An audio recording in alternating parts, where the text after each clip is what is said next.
I think that should be used standalone for a noble natty who's looking to get an extra edge.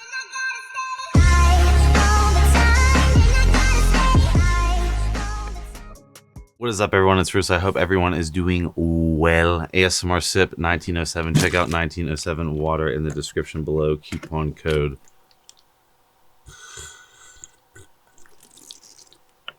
Russo. Let's not forget about the ASMR Spritz. Intelligent Alpha and Carbon.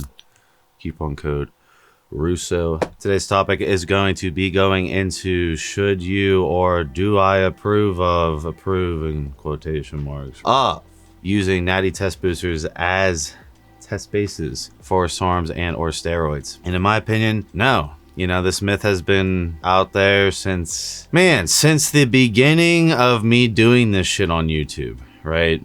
My first YouTube channel. And yeah, I've seen it time and time again. You know, when I started out, I was in the forums, right? No one's showing themselves and showing their results like I did, but I'd read in the forums that, oh, you can use a natty test booster on cycle, and then, you know, they go get RAD140, which I had a German follower message and transcribe, again, medical studies, that RAD140 was being researched as a male contraceptive. How does a male contraceptive work? It shuts down your natural testosterone. How do you think these little herbs are gonna do anything where this contraceptive, aka these SARMs, or high enough dosages of any SARMs or any steroids, right? Even Anavar in a high enough dosage is gonna cause significant suppression to your HPTA axis. It's like your body's not dumb, right? So I'll word it like this. If you're doing SARMs or steroids, microdosing them, and you already have amazing natural testosterone of over 600, and you have tried and true, know that your testosterone rebounds easily when you go off. Everyone is so different. It is case by case. I've seen people do, you know, just HRT,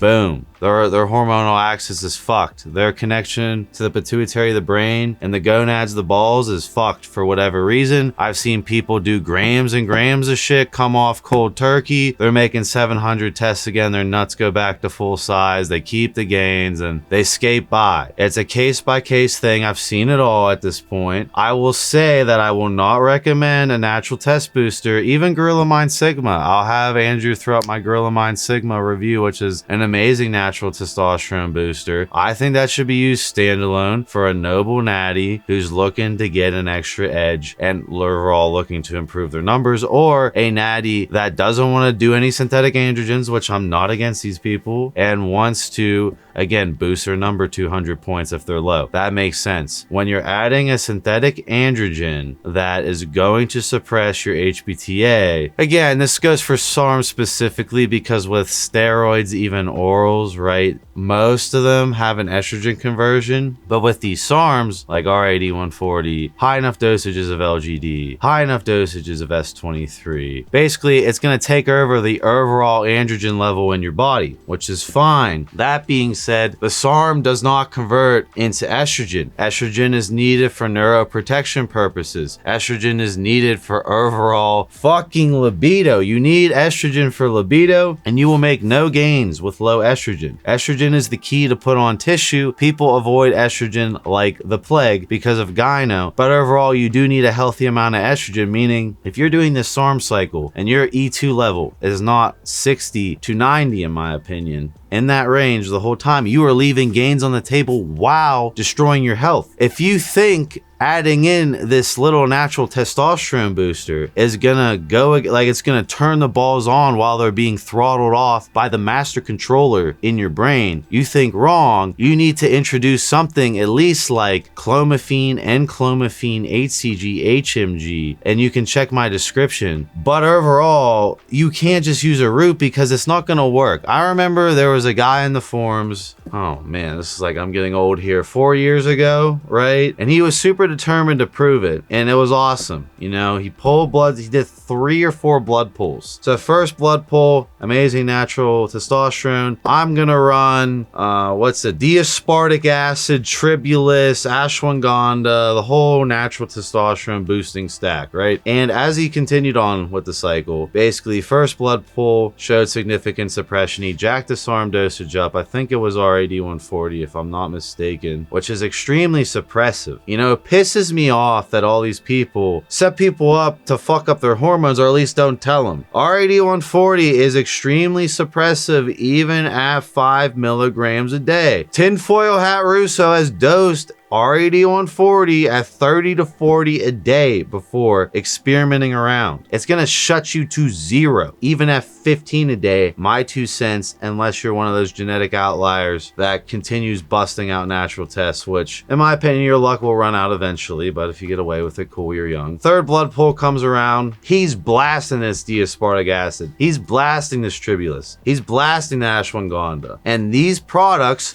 without a synthetic androgen in the body, would probably give him a 100 to 250 point boost on his blood work score. Continue going down, suppressed to nothing. Estrogen started throttling around week 7. Boom. If he would have ran something like, again, testosterone, even at 100 milligrams, he would have enough estrogen the whole time. When I did the RAD 140 only cycle, and I'll have Andrew throw it up when I was really young, when I made it to week 7, I looked insane because I had no fucking estrogen. I was so lean, so chiseled everywhere. My face looked crazy, and overall I looked flat, sucked in, but I looked lean, chiseled. Did I gain any tissue at the end? No. You need estrogen to gain tissue. My libido started to suffer, and overall I decided to wrap up the cycle around week 7 because, again, that was when I was documenting SARMs only. We all know what happened. I shut my balls off completely, and I used clomiphene to restart my HPTA. Now, if I would have did something like enclomiphene throughout the entire cycle, or if I would have did something like, again, testosterone, D-ball, dermacrine cream, 4-andro cream, even Dianabol, something with an estrogen conversion, then I would not have faced those issues at week 7, could probably push a little bit further to week 8 or 9. As I already have abused my body, I might as well get the results out of it, and I would have gained more actual tissue. So that's where I'm like, why are we using natural testosterone boosters? And when people DM me in the DM box, and you can DM me at Russo Lifts, I do answer people every day for free. It's like, I tell them to take that after. Take that after. Do an actual PCT, clomiphene, Nolvadex, and clomiphene, Nolvadex. Do that for 4 or 5 weeks. Then, as you taper that out, because people don't even understand that, okay, when you do clomiphene or enclomiphene, it's still active like 4 weeks later. It's like a 1-month half-life. You could taper into the natural testosterone booster as the clomiphene and Nolvadex is tapering out. That would make the most logical sense, in my opinion.